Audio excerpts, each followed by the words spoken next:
Kaz appeared in the doorway at the end of the hall. When he saw Roark coming, his eyes opened wide and he started shaking his head. "No, master, there's—" Roark blew past Kaz into the room. "No way out," Kaz finished with a gulp. The room was barely larger than a cell, and Kaz was right. It was a dead end. Roark searched the walls, floor, and ceiling frantically, but found only unyielding stone. Nothing to hide behind. The Rog slammed to a stop outside the door, grabbing the elf before he barreled inside. "Wait, do you think there's some kind of trap?" she asked. "On level 1 of, like, the noobiest dungeon on the northern coast?" the elf scoffed. "I mean, have you ever seen mobs run like that before? There's gotta be something special about them." "Nah, look at them, Kel. No elites, nothing." "But that one's got a weapon," the Rog insisted. "When have you ever seen a changeling with a weapon? Those little jerks use teeth and claws, period. Plus, look at their tags. Roark? Kazco? That's straight up quest fodder." "So they're quests," Poner Boner 007 said, elbowing past the elfin Rog. "Who cares? Let's waste them, and we'll wiki who to collect our reward from later." Shrugging in silent agreement, the larger two warriors followed the archer into the room. Roark swallowed hard as they fanned out, trying to herd him and Kaz into a corner. Roark knew from long years of combat experience that he couldn't let himself be cornered. He had to take out the biggest threat and hope that would open up an avenue of escape. The archer again, then. He was the only one who could cut them down from a distance without taking any damage, and the one who was blocking the best angle to the door. Roark lunged at Poner Boner 007, swinging his rusty falcata.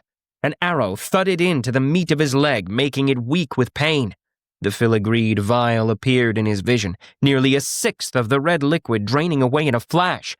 But at the same moment, his blade chopped into the archer's wrist. Roark spun on his uninjured leg, slicing across Poner Boner 007's guts this time and knocking his bow out of the way.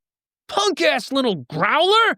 Poner Boner 007 shouldered his bow and drew a spike-studded mace and a fragile-looking rapier from his belt.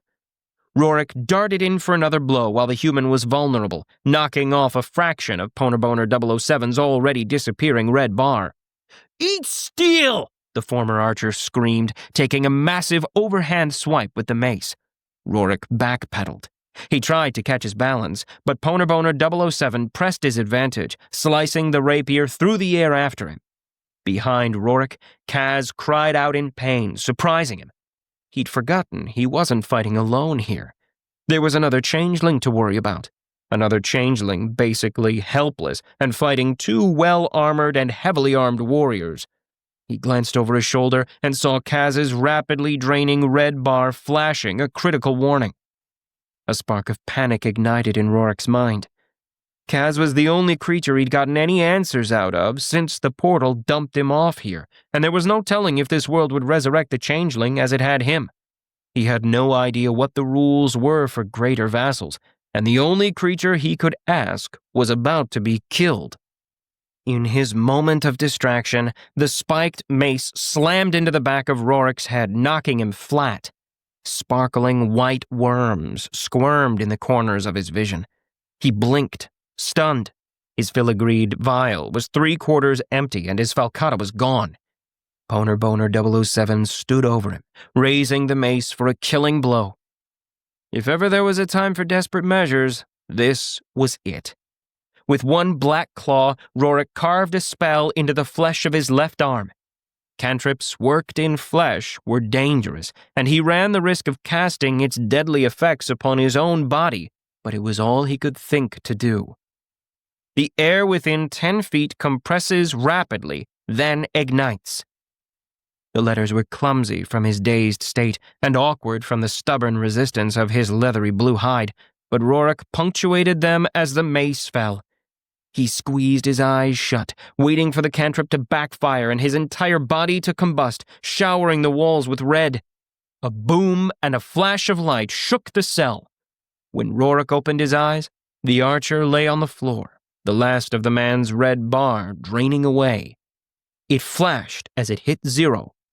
Poner Boner 007 was dead.